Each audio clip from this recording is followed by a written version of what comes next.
Hey, good afternoon, everybody. Okay, I have a few toppers, so please bear with me. Over the past 15 months, we've made tremendous progress in our fight against COVID, with 220 million Americans fully vaccinated and over 100 million people boosted. We've also moved quickly to ensure Paxlovid, an oral antiviral pill that reduces risk of hospitalization and death by almost 90%, is widely available.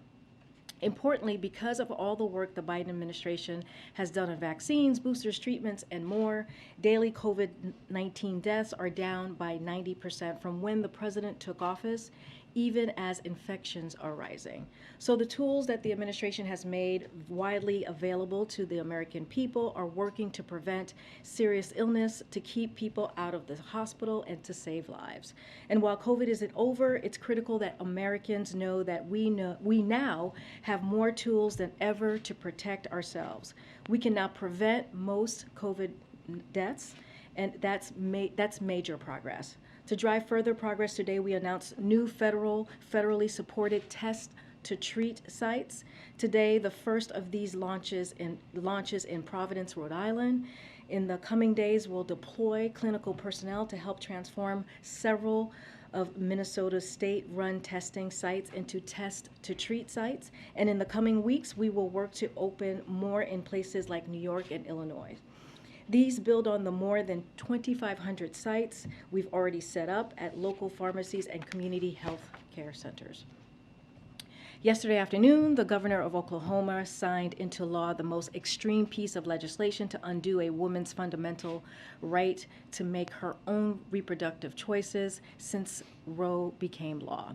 This law will go into effect immediately. Not only does this law ban abortion from the moment of fertilization, but it also adopts Texas' plan to allow private citizens to sue their neighbors for providing reproductive health care and helping women to exercise their constitutional rights. This law is the latest in a growing effort by ultra-MAGA officials across the country to roll back freedoms that should not be taken for granted. Roe has been the law of the land for almost 50 years, and it is under serious threat. They are starting with reproductive rights, but the attack on our fundamental rights, including the right to contraception and marriage equality, is growing, and these rights are increasingly at risk. The president believes that women have the fundamental right to make their own reproductive health choices, and he and the vice president and the entire administration are committing to protecting these constitutional rights and fundamental freedoms.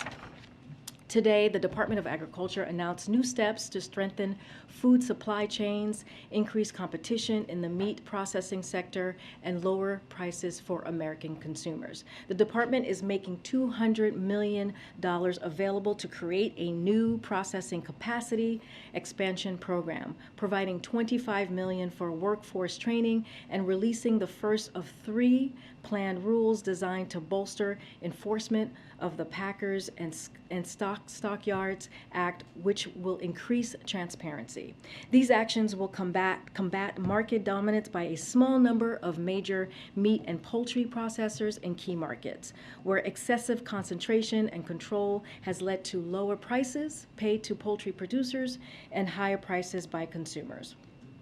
After the severe and sweeping sanctions on the Central Bank of Russia, the Department of Treasury issued General License 9 to provide for an orderly transition so that the bond holders could get paid. We've announced that we will not be renewing the license. This means that Russia will likely fail to meet its obligation and face default, an enduring sign of their status as a pariah in the global financial system. We expect the impact of the U.S. and the global economy to be minimal, given Russia has already been isolated financially.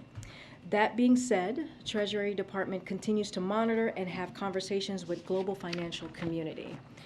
I have 2 scheduling updates. Next week, the President will welcome Prime Minister of New Zealand to the White House, another example of our continued commitment to the Indo-Pacific. We'll have more details on this as we get closer. And as you all saw, we announced that on Sunday, the President and the First Lady will travel to Uvalde to grieve with the community that lost 21 lives in the horrific elementary school shooting. We will have more to share as we get closer, but while he's there, the president will meet with the community leaders, religious leaders, and the families of the victim. The president and First Lady believe it is important to show their support for the community during this devastating time and to be there for the families of the victims. And lastly, on Tuesday, as you all know, the parents of 19 kids did what so many of us parents do every morning. They gave their kids a kiss, told them they love them, and wished them a good day at school. They figured their kids would spend their day reading, writing, doing math, playing with friends at recess. These kids never came home. Some of these parents needed to give DNA samples to be able to identify their own children. These were elementary school kids. They should be losing their first teeth, not losing their lives. They should be at Little League, softball, and soccer practices this weekend. These parents should be planning their kids' summer, not their child's funeral. As a parent, it is unfathomable to me that this happened. These kids had their whole lives in front of them. Our hearts ache for their families. Our hearts ache for the family and loved ones of the teachers who were killed. Schools should be sanctuaries of learning, not battlefields. And teachers should be there to teach, nurture, prepare our children for the future, not to be gunned down or asked to sacrifice their own lives for the kids they love. But that is what two heroic teachers did in Uvalde, killed while trying to protect their students. I'm a parent of an elementary school student. I know many of you in this room are as well. We cannot become numb to this. We will not accept this. A grocery store, a church, an elementary school, and this is just in the last few days, it is unacceptable. As the president said the other night, why are we willing to live with this carnage? Why do we keep letting this happen? Where in God's name is our backbone? So I ask, how is protecting our children a partisan issue? How is preventing innocent people from being slaughtered controversial? Common sense gun safety laws work. We know this. They save lives. As the president said Tuesday night, when the assault weapons ban passed, shootings went down. They tripled after it was lifted. And let's be clear, the public supports this. They are behind this. Even gun owners, 90% of gun owners support universal background checks, 84% of Republicans, and 80% of NRA members support background checks. As the president said this week, it is time to turn this pain into action. It's time for Congress to act. And with that, Darlene, I will take your question. Thank you. Is there any reaction here at the White House to the Senate Republicans blocking the domestic terrorism bill, which was supposed to open the door for some debate and discussion about gun safety, as you were just talking about? So we're disappointed that Congress did not move forward with the legislation that would strengthen our response to domestic terror incidents like we saw in Buffalo. We need Congress to act on that, and we need Congress to advance common sense measures that we know will save lives when it comes to gun violence. And secondly, the NRA is opening its convention in Houston tomorrow, 3 days after the massacre in Uvalde. Former President Trump, Texas Governor Abbott, and others are set to speak there. Does the White House think it is appropriate for that convention to move forward? Should it be postponed, canceled, given the events of the last few days? So it's not about the convention. What is inappropriate is that the leadership of the National Rifle Association has proven time and time again that they are contributing to the problem of gun violence, not trying to solve it. They represent the interests of the gun industry, the gun manufacturers, who are marketing weapons of war to young adults. They don't represent gun owners who know that we need to take action. And it's shameful that the NRA and their allies have stood in the way of every attempt to advance measures that we all know will save lives from gun violence. Measures that we know would keep weapons of war out of the hands of people who are terrorizing our communities. So that is what matters, and it is shameful. Yeah, Nancy. Thanks, Karine. Does the president believe that there should be an investigation into the police response to this school shooting? So we've heard of, we've, need some water? You okay? Let us know. The president, we've been watching the reporting on this. The president has the utmost respect, as you all know, for the men and women of law enforcement. Just days ago, he honored the memory of the former police officer, Aaron Salter, in Buffalo, who was killed bravely while trying to stop the shooter at the supermarket. I know that right now authorities are working to piece together more details of what happened in Uvalde, so we won't prejudge the results from here at this time. It is always a good idea to look back and try to find any lessons we can learn, especially from tragedies like this, so that we can prevent them from moving forward, including law enforcement response. And is the president considering calling on Congress to stay in town to work on this issue instead of going home for a week-long recess? So we have been in close touch with Congress even before this shooting and clearly what we saw in Buffalo about gun reform. This is something that has been a priority for the president since day one of his administration. And we also have been in close touch, and we really appreciate what Senator Schumer and Speaker Pelosi have been doing. You know, the president has been very clear that it's time to act. It's time for Congress to act. The president has long urged Congress to take action to fight gun violence, including by expanding background checks, and he supports Leader Schumer's plan to bring legislation forward. The Congress would clearly handle the mechanics of all of this. And, you know, as you all may remember, during the State of the Union, the president asked Congress to pass proven measures to reduce gun violence, pass universal background checks. Why should anyone on the terrorist list be able to purchase a weapon? Those were what he said just a couple of months ago. So we have an opportunity to do that right now, and we encourage Congress to act. And then finally, the average age of suspects at school mass shootings is 18. Would the president support raising the age at which someone can buy a gun to 21? So the president was very clear about this just recently when he said that in his remarks just on Tuesday that it doesn't make sense for an 18-year-old to legally buy an assault weapon. And so he made very clear on Tuesday after he landed from Asia and had to deal with such a devastating news that happened in Texas. Yeah. Thanks, Karine. There was a bipartisan group of senators, 9 senators, that met today. Does the White House have any confidence that this group could reach a meaningful agreement? And does the White House plan to get involved with those negotiations? Would the president bring that group down while they're having these talks and meet with them? So I don't have anything to preview for you as to any meetings, upcoming meetings that may be happening at the White House this week or next week or in the coming weeks. We really, truly, as I said, leave it to the mechanics up to Senator Schumer and Speaker Pelosi.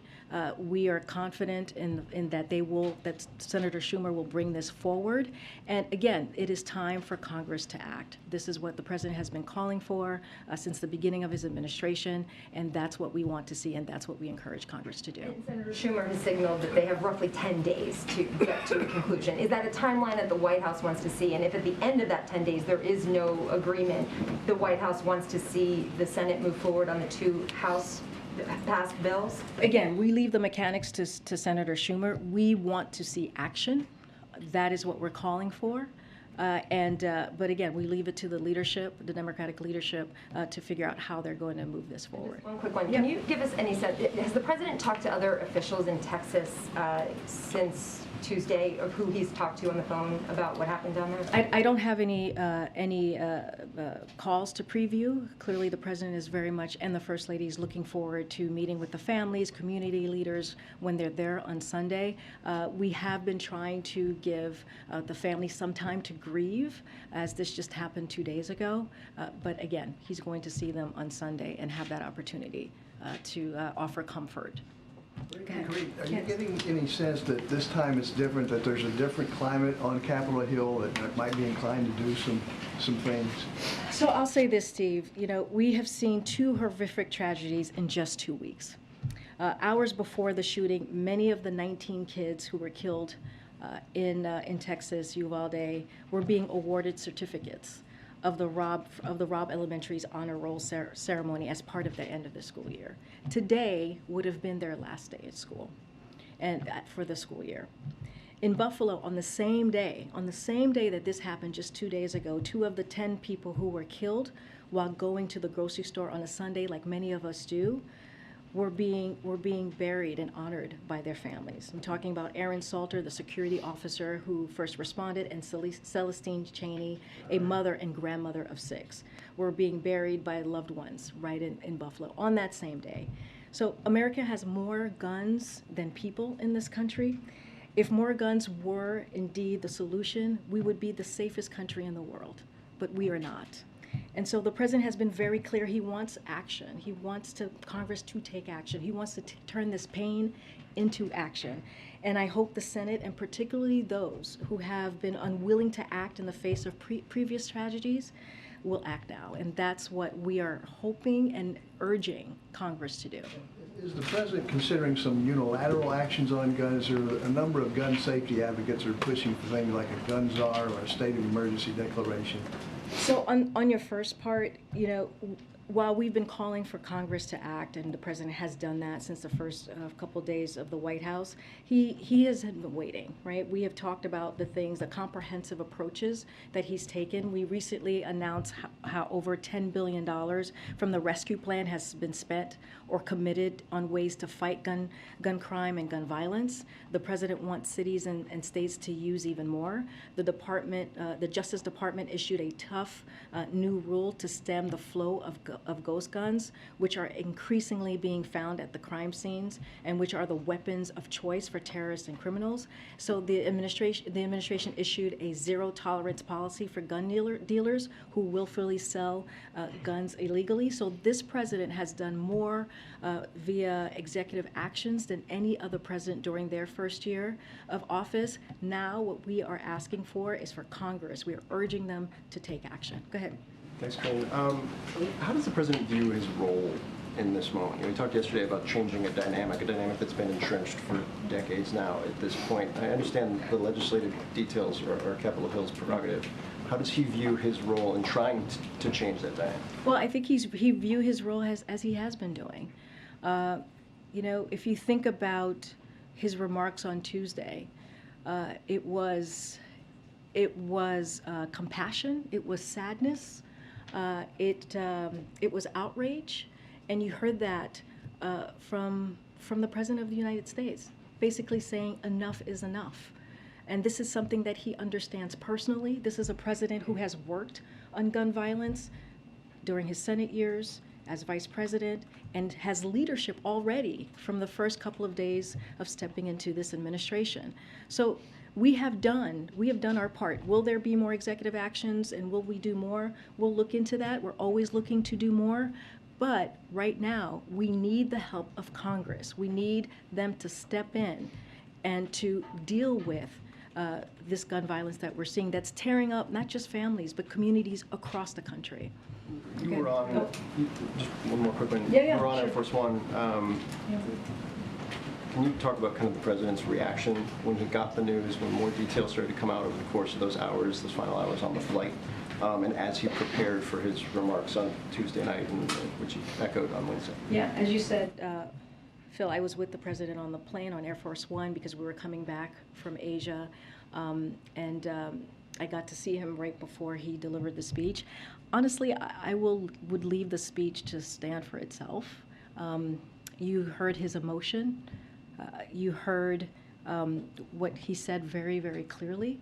And again, you heard the outrage, which we saw from some of you on TV, from some of your colleagues who are in Texas, who are talking to families on the ground, the communities on the ground, the outrage, the sadness, the grief.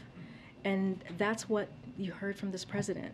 And he said a couple of things that I think it's important to reiterate as we really think about what happened, is that there are parents who will never see their child again, parents who will never be the same. And the president said to lose a child is like having a piece of your soul ripped away. It's suffocating, and it's never quite the same. And it's a feeling shared by their family members and the community that's left behind. So that is the president's focus right now. He's going to go clearly on Sunday to offer his comfort, to grieve with the family and the community, but at the same time, he is going to call on Congress to take action because it's been too long, and now is the time to act. Okay, Michael. Two quick things. First, apparently the company that sold the shooter his rifles received a $3 million PPP loan under the last administration. Do you know if there's any effort by this administration to claw that money back? So this is the first I'm hearing about this, so I would have to go back to the team and look into it. Do you know the name of the company? The company is Daniel Defense, Daniel Defense. Apparently they received a I think $3.1 million PPP loan right at the beginning. My colleagues have been writing about it apparently today, but if assuming that is confirmed, would the president, do you think, support the idea of trying to claw that money back? I honestly, Michael, I need to check with the team and just make sure that is actually factual, but I need to check with the team. Thank you, I appreciate that. And we'll get back to you on that. Okay, and then just, going back to the question that I'm sure, everybody has been asking, which is the sort of, what is the president going to do and can do? You talk a lot about the outrage, you talk a lot about that he wants Congress to act. You talk a lot about the emotion. I was in this room, I think a lot of people here were too, when President Obama cried at that very podium hours after the Newtown shootings. There have been a million shootings since then, lots of expressions of outrage. Lots of expressions of wanting Congress to act. They haven't. I mean, there are people out there, saw several of them on TV today, who say this president needs to do more than all of that. This president needs to declare a national emergency. He needs to create task forces. He needs to create, a czar of gun things. He needs to say he's not leaving this building. He cancel his vacations. Tell Congress, members from Congress to get in a room and not leave until they got a solution, and not accept some of the sort of half measures that are sort of being offered. And I guess the question is why isn't he doing any of that? So on the public health, on the emergency, he has already done that. The president has already declared gun violence to be a public health epidemic. He has done that already, and he has mobilized our federal departments and agencies, including the Department of Health Services, to respond. So that has been done. Look, this is a president, as I've said already, who has been working on gun violence, gun reform, comprehensive gun reform, since he was a senator.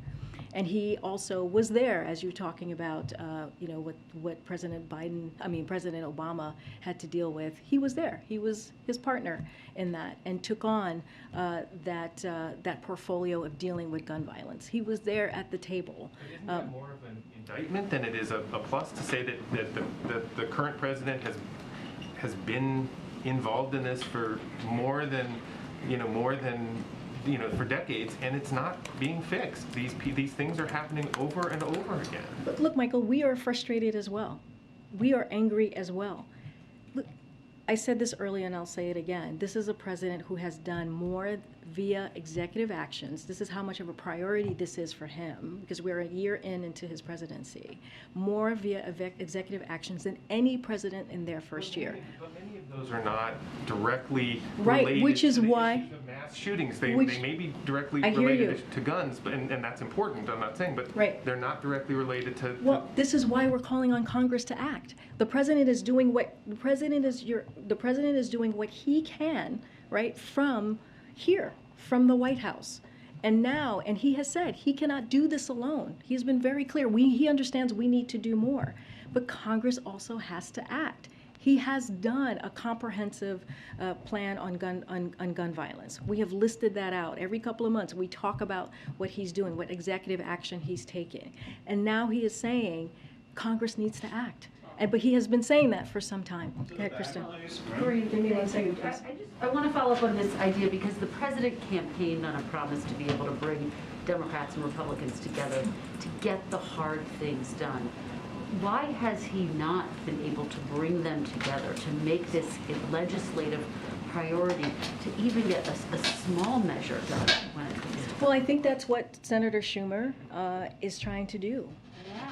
Why not do that in the early days of his presidency? Well, we have been talking to Congress before these two shootings that have been clearly very public and very devastating and horrific in this past 2 weeks. We are doing it now. Look, we know that this is not easy. We're not saying that this is easy.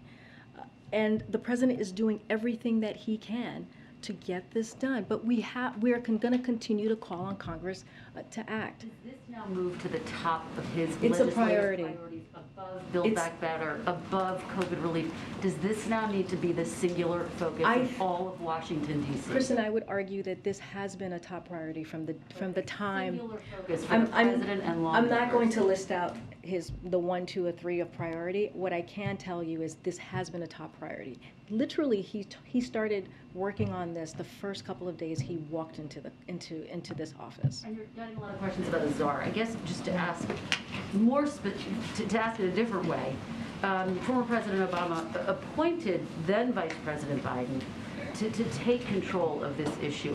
Are there any discussions? Is the president considering tasking his vice president with trying to get something done on this issue? Look, we have Ambassador Susan Rice, who is the president's domestic policy advisor, as you all know, and she is coordinating the president's whole of government approach to reducing gun violence. She has decades of experience coordinating interagency processes in the federal government. There's no one better at bringing department heads to the table to drive the process. She has a team of 12 staff under the Domestic Policy Council who are working on gun violence reduction, taking an interdisciplinary approach that recognizes that we need all sorts of expertise at the table, from mental health to criminal justice to housing to education, to address the issue. In addition to the Domestic Policy Council, there's the Executive Office of the President, the White House Counsel's Office, the Office of the Intergovernmental Affairs, and the Office of Public Engagement. All are playing key roles in gun violence prevention, as do several of the federal agencies, which I've listed out already. Okay. Karine, given everything you just laid out, and the president said yesterday he will use every tool that's available, and I guess why hasn't he stood up a task force, an interagency task force on preventing gun violence? He has done it dozens of times on everything from COVID to unionizing since the start of his presidency. There's also an outstanding request, I believe, from House Democrats over the past year that he appoint a national director, I guess as Kristen said, and start a task force. Well, I just walked through a whole of government approach that we're taking. That's how important this is across departments here at the White House and also with several agencies. We're talking about the DOJ, Department of Justice, we're talking about HHS, all very much involved here on how we're moving forward. You know, I guess why not make an official interagency task force? Because we have a whole of government approach. We have a whole of government approach that I just mentioned that Ambassador Susan Rice is leading, along with other departments. And with that whole of government approach, we have been able to put forth executive actions at a level that we have not seen from any other presidents. We have been able to deal with this in a comprehensive way. What we are saying right now is that we need help. We need assistance. The president cannot do this alone. The Congress needs to act. They need to pass legislation so that we can deal with this on a federal level, legislative level. Last question, is the president making any, or is he considering calling or reaching out to the BORTAC agent who was injured in Uvalde while he was protecting students during the shooting? I don't have anything to preview or read out for you. As you know, he's going to on Sunday. He's going to be meeting with community leaders. He's going to be meeting with victims and family members, and so we'll have more to share. I just don't have anything to share at this time. Okay, I'll go to the back. Okay. Go ahead. Go ahead. It's hard to. I would like to ask you a question about the school shooting, but before that, I want to ask you a quick one about the FDA and the baby formula shortage there. It's lasted months, and we're not just talking about baby formula either. There are infants, children, and adults with different metabolic disorders who are risking permanent irreversible damage the longer they go without special formulas. that are manufactured at Abbott Nutrition. I'm wondering, does the president have confidence in the FDA's ability to deal with situations like this? And as he's been monitoring the situation, does he still have confidence in his FDA director? Yes, yes, and yes. So the FDA has an important mission, right? Is to make sure that the infant formula on the shelf isn't just available, but also that it's safe. And as a parent, I understand the frustration. I understand the fear of not knowing if you have safe and healthy food, baby formula in this case, for your kids. Unlike, Republicans in Congress and the previous administration, the president believes that FDA and particularly its food division needs to be well resourced to do its critical work and do regular annual inspection. So we have to just take a little bit of, give me a second here, take a step back. The current shortage exists because Abbott closed, as you know, a facility in Michigan due to safety concerns from the FDA. A facility that was a major producer of specialty formula, as you're asking me about, right? And so FDA has an obligation to protect the American people, and that's what Dr. Califf is going to be doing at the helm. But go ahead, you have a follow-up, go ahead. Second question, we've been having a lot of conversations about specifics when it comes to mass shootings, whether it's red flag laws or background checks. Getting down to brass tacks though, what does the president believe at this point is the purpose of the Second Amendment? And does he think that, given some of the tragedies that we've seen, that there should be a discussion about its ultimate purpose and whether or not it's currently in date? So the president's been very clear. What he is calling for is common sense gun reform. That's it. He's calling for common sense gun reform to make sure that if you go to a church, you go to elementary school, you go to a grocery store, that you're not gunned down. That's what he's asking for. We're not talking about the Second Amendment or doing anything to get rid of the Second Amendment. We're talking about making sure 19 kids and 2 teachers died. That's the second major mass shooting that has occurred in 2 weeks. And that we're not even talking about the crime that we see, the gun violence that we see across the country on a regular basis. So we have to make sure that we have gun reform. That's why we're calling on Congress to act. Okay. Go ahead, April. I'm trying to stay in the back. Karine, I want to ask you about an issue that's been in the news nationally and internationally, the grains issue. House Foreign Affairs Committee Chair Greg Meeks is in Europe meeting with world leaders on the issue. He says that's all people are really talking about right now is the grains issue. And as you know, there's a blockade of the Black Sea. Russia's blockade of the Black Sea for the exports of grain. Yep. And also India is having a problem, so the issue is Russia. Will this White House look at relenting when it comes to issues of sanctions against Russia to allow the grains to go out? Because right now, Meeks is saying the issue is starvation, as well as prices in the grocery store. So the question that you're asking about, if I'm getting this right, is like Russia has made a proposal to us to allow exports in exchange for lifting the sanctions. Yeah. And so, we want to be very, very clear here because this is very important. This is Russia who is actively blocking the export of food from Ukrainian ports and is increasing world hunger. This is on them. Russia should immediately cease its war on Ukraine, which is devastating global food security, and allow the free flow of Ukrainian food.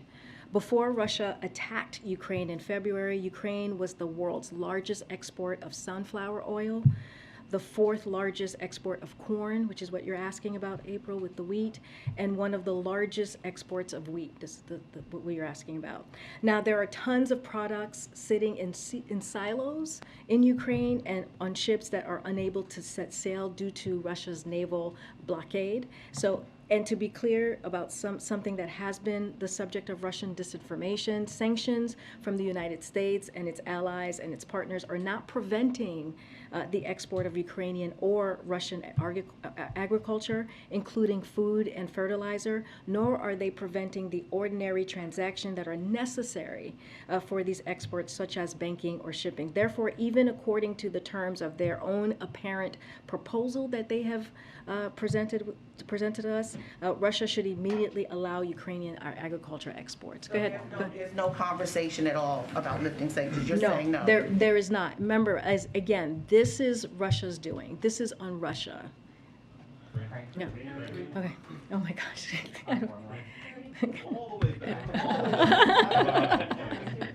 Go ahead, Nadia. I have two foreign policy questions. Sure. First, a team from the White House is visiting Saudi Arabia led by Brett McGurk. Is the president still trying to convince the Saudis to increase the production of oil? And is this part of preparation for the president's visit to Saudi Arabia? So I don't have anything to preview at this time on a trip or a visit from the president. I will confirm that Brett McGurk and Amos Hochstein were in the region to follow up on conversations on a range of issues, including Iran's destabilizing activities, ensuring stable global energy supplies, and other regional issues. On your question about oil, this trip is to review engagement with Saudi Arabia on energy security, as asking for oil is simply wrong. That's the way that we see it, and a misunderstanding of both the complexity of that issue as well as our multifaceted discussions with the Saudis. OPEC Plus will make its own decision as it relates to the oil, and as it always has. We are in consultation with all relevant producers about market conditions, including Saudi Arabia. One more, please, on Syria. Excuse me. The head of the Lebanese intelligence chief met with people at the White House. He told me in an interview that he raised the question of American hostages in Syria held by the Syrian regime. Can you update us on the case, on specifically on Austin ties, and whether his release is imminent? I know it's sensitive because you're talking to the families. So, as you know, it's a very sensitive issue, and so it's not something that I want to comment from here. So I won't. I just can't. I don't want to do that just because of it's diplomatic negotiations, and I want to leave it in that space. Go ahead.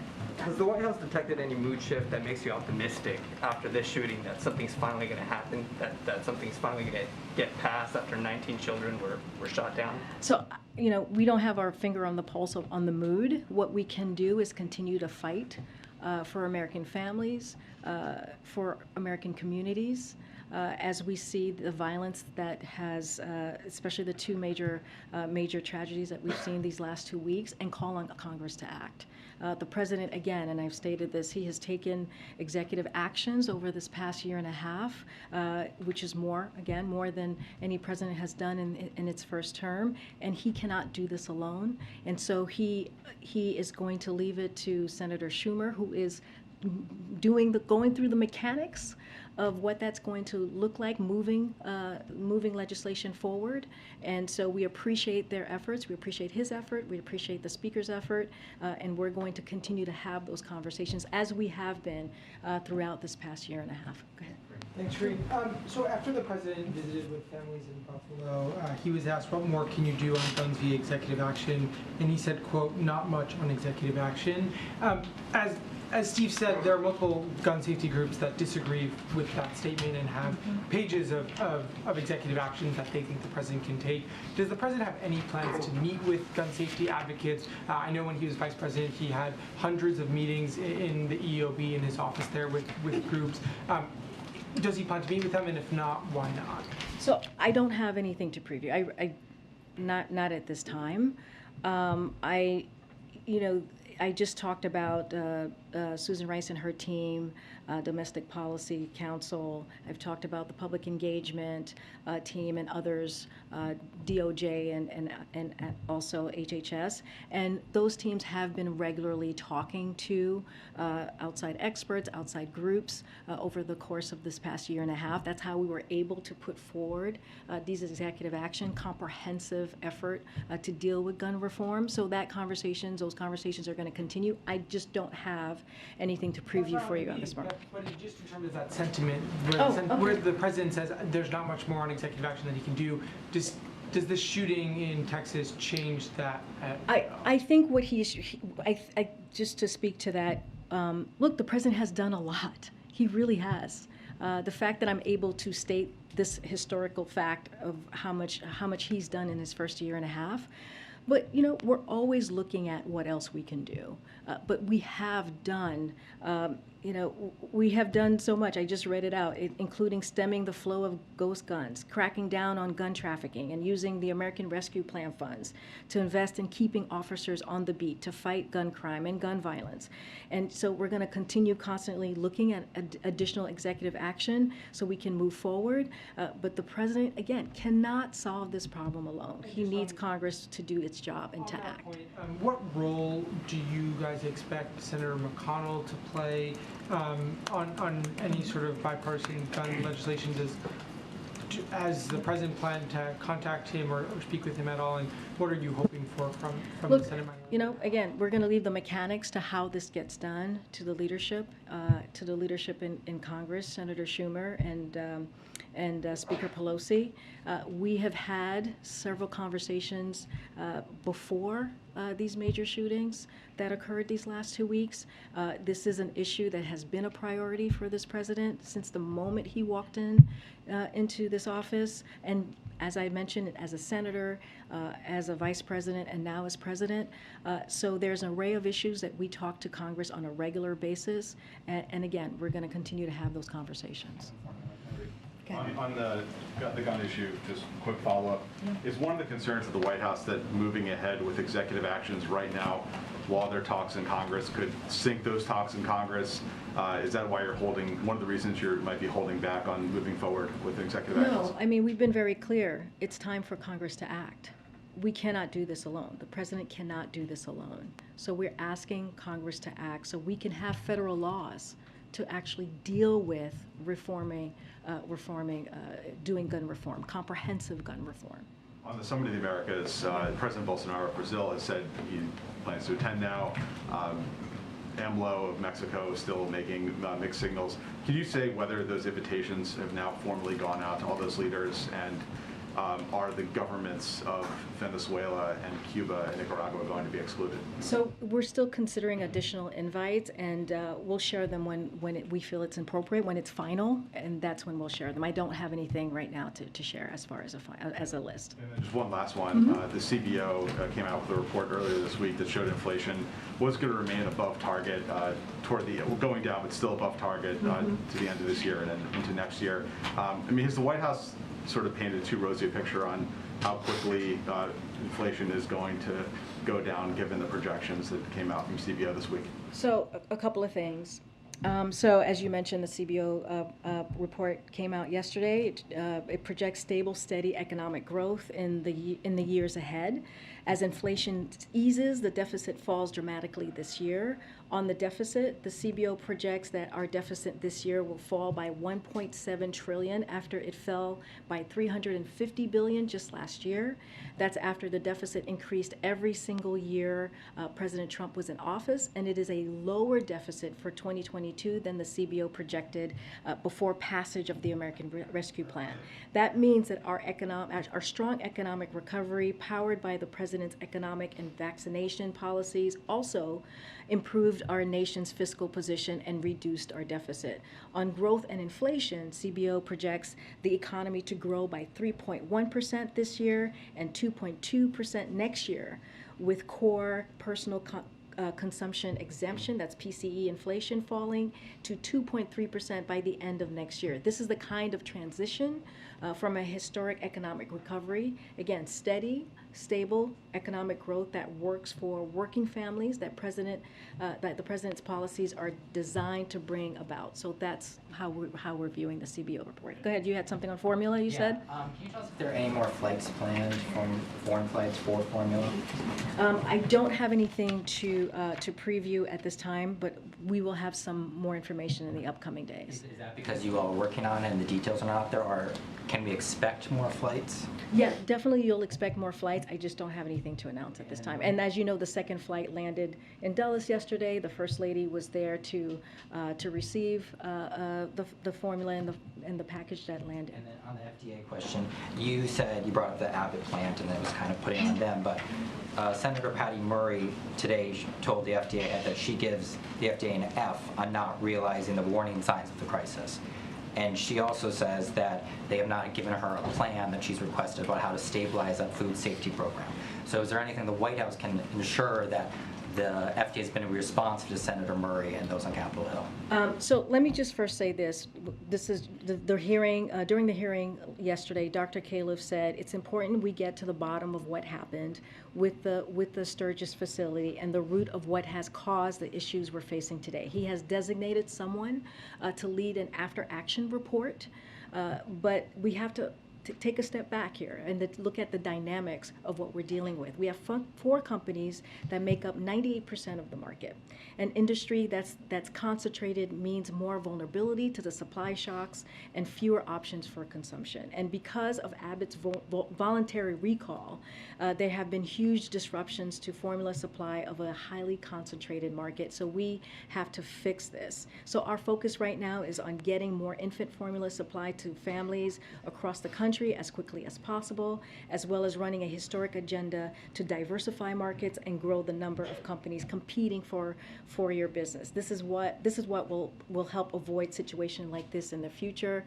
But he has said it is important to get to the bottom of this and has appointed someone to do that. Thanks, Karine. Okay, thank you, everybody. Thank you. Thank you.